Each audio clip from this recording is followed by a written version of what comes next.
Hello guys. तो मैं AB educator से 12th का तैयारी करा रहा हूँ। बायोलॉजी का मोस्ट इम्पोर्टेंट क्वेश्चन है, ज़रूर इसमें से 4-5 नंबर ज़रूर आएगा। तो इसको पूरा वीडियो देखना और लाइक, चैनल को सब्सक्राइब करना ना भूलें और अच्छा से याद करो।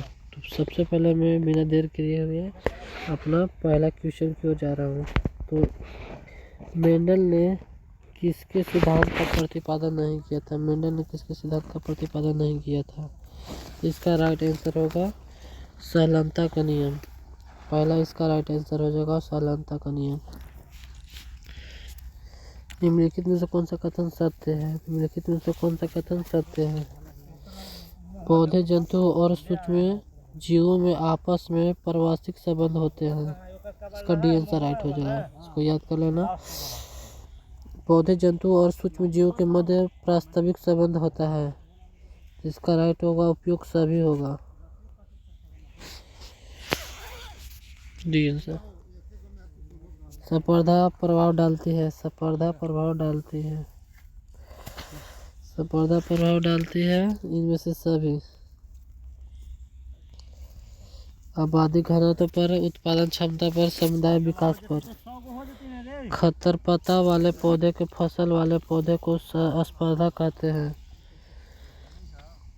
स्थान पोषण एवं सी इसका राइट आंसर होगा स्थान पोषण और प्रकाश के लिए।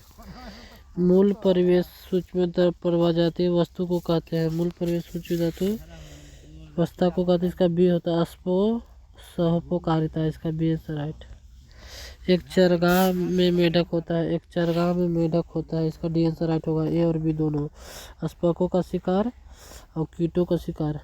एक चरगाह में मेढक होगा, ये दोनों। लाइकेन अभिव्यक्त करते हैं, लाइकेन अभिव्यक्त करते हैं सहोपकारिता में। इसका आंसर राइट होगा। एक अच्छे और जैविक के रूप में एजोल को सहलन होता है किया जाता है क्योंकि इसमें कॉलिन पाई जाती है। इसका राइट आंसर बी होगा। एक सहजीवी के रूप में इसका आंसर होगा। 110 सहकारिता और महासहकारिता के वर्गीकृत करते हैं। इसको आ जाते हैं, इसको डी आंसर राइट होगा। परिभक्षी के रूप में आंसर इसका राइट हो जाएगा, परिभक्षी के रूप में। अंतर्जातीय में स्पर्धा उन फसलों वाले खेतों में देखी जा सकती है जो सघन के रूप में लगे होते हैं, हो जाते हैं। एक सूक्ष्म जीवी दूसरे सूक्ष्म जीव को अपने आसपास उगते रोकता है, जिसे प्रतिजीविता एंटीबायोटिक कहते हैं। अगला क्वेश्चन की ओर। मूल परिवेशन सूक्ष्म परजीवी स्थापित करते हैं। मूल परिवेशन सूक्ष्म जीवी स्थापित करता है। जड़ों के साथ भौतिक एवं शारीरिक क्रियात्मक संबंध स्थापित करता है। इसका बी आंसर राइट हो जाएगा।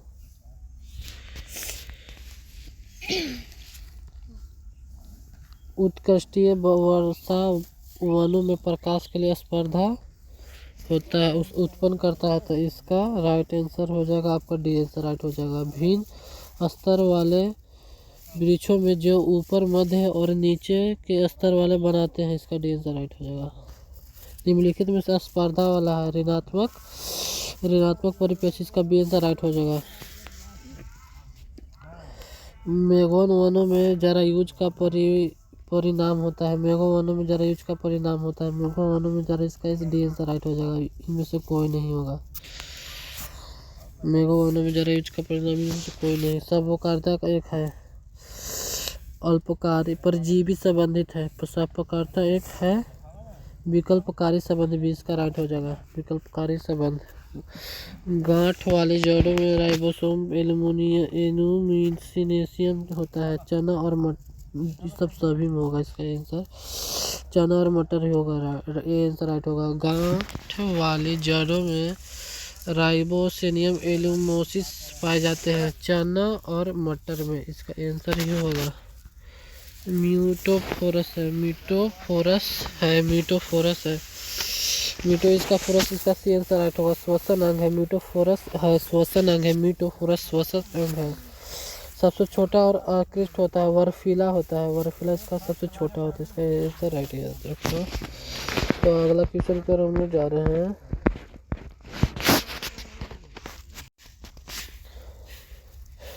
ए एवं F2 संकरण होता है, तो इसका बी आंसर राइट हो जाएगा। इसका डी आंसर 1:1:1 होगा, डी आंसर राइट हो जाएगा। एक द्विगुणित संकरण में चट्टानों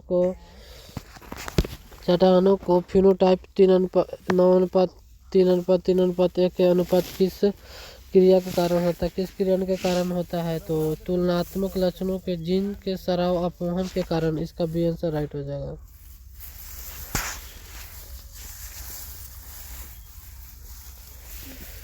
मेंडल का स्वतंत्र अपवहन का निष्कर्षण कैसे प्रष्करण सिद्ध किया था? मेंडल ने उल्टा प्रष्करण किया था, द्विगुणन होगा, 123 का द्विगुणन, इसका भी आंसर राइट हो जाएगा। F1 और F2 पीढ़ी कैसे प्राप्त की जा सकती है? F1 और F2 पीढ़ी कैसे प्राप्त की जा सकती है? तो इसका बी राइट होगा। F1 के पौधे में स्वतंत्र स्वपरागण के द्वारा, F1 के पौधे में स्वपरागण के द्वारा प्राप्त की जा सकती है।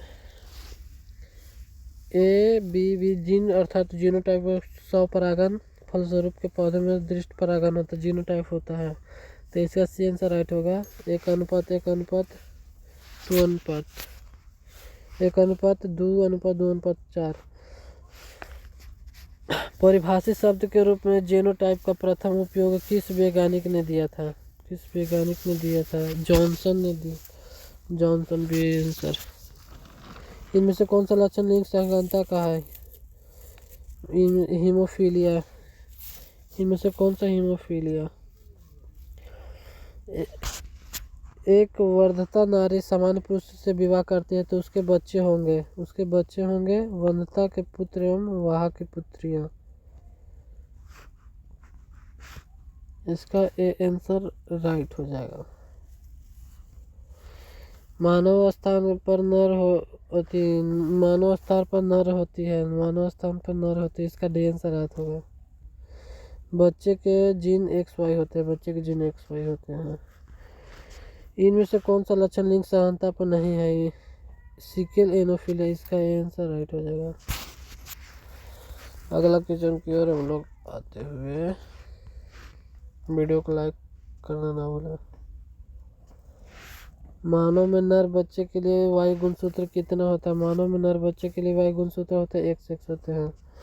हीमोफीलिया एवं वंध्यता प्राय पुरुषों में पाई जाती है, परंतु इसके जीन की माता से ही प्राप्त होता है, क्योंकि ये जीन स्थिर होता है, जीन वाई गुणसूत्र में होता है। इसका डी आंसर राइट होगा, XY गुणसूत्र पर। मानव में स्थान के लिंग का निर्धारण कैसे होता है? मानव में स्थान लिंग का गुणसूत्र कैसे होता है? पिता के लिंग गुणसूत्र से होता है, पिता के सी आंसर राइट होगा। किस कारण वंध्यता का विकास होता है? आनुवांशिकी के कारण होता है, बी आंसर राइट होगा। लिंग समानता के वंशागति पहचानने की विधि हो सकती है, पुत्र माता की और पुत्रियां पिता की, और इसका आंसर राइट। इनमें से कौन सा लक्षण मानव अनुवांशिक से होता है? राजदर्शन एनोफिनोटाइप, उसका आंसर राइट होगा, सी आंसर। किसी परिस्थिति में एक नारी का वंध्यता हो सकती है, किस परिस्थिति में? यदि उसका पिता वंध्यता हो और माता वाहक, तो इसका आंसर राइट हो जाएगा। एक वंध्यता पिता और एक सामान्य माता के पुत्र के विवाह करता है तो इसमें होगा कुछ वंध्यता और कुछ सब वंध्यता ही होंगे। इनमें से कौन सा आनुवांशिक लक्षण के लिए मानव में X गुणसूत्र होते हैं? हीमोफीलिया, इसका आंसर राइट हो जाएगा, हीमोफीलिया। तो बिना देरी करे हम अगला क्वेश्चन की ओर बढ़ रहे हैं।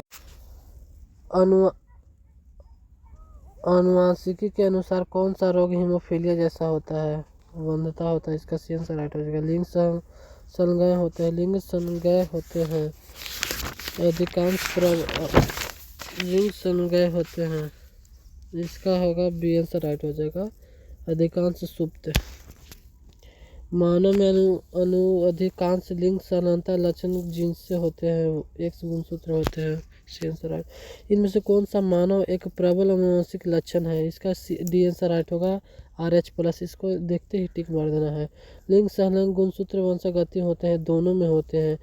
अति पुरुषों दोनों में हो जाते हैं। वंशता किससे वाहक का काम करते हैं? स्त्रियां करती है। हीमोफीलिया में होता है, हीमोफीलिया में होता है रुधिर थका शीघ्र नहीं बनता है। इसका बी आंसर राइट हो जाएगा। वंध्यता व्यक्ति के किन रंगों में विभक्त होते हैं? इसका होगा हरे और लाल एवं हरे में। डी आंसर राइट हो जाएगा। इसका 147 का डी आंसर राइट हो जाएगा। हीमोफीलिया का रोग स्त्रियों को अपेक्षित पुरुषों में अधिक होता है, क्योंकि यह होता है सूत्र एक गलसैसा। सी आंसर राइट हो जाएगा। तो आपको बिना देरी किए याद करता है। माता वंध्यता हो और वाहक और पिता समान हो तो संतानों हो सकते हैं। C answer. अरे छोड़ा 25% समान, 50% वाहक वंध्यता। चला तो चल पंखा चला। वही बात यही पे का मानव में कभी कभी युग्मनज के लिंग के अनुसार इतना होता है। तो इसका 22 जोड़ी एक्सेस पुरुष, उसका डी आंसर राइट हो जाएगा। तो हम बी आंसर राइट हो जाएगा एक्सेस पर। तो यहाँ पे बिना देरी करके हम वीडियो समाप्त करते हैं।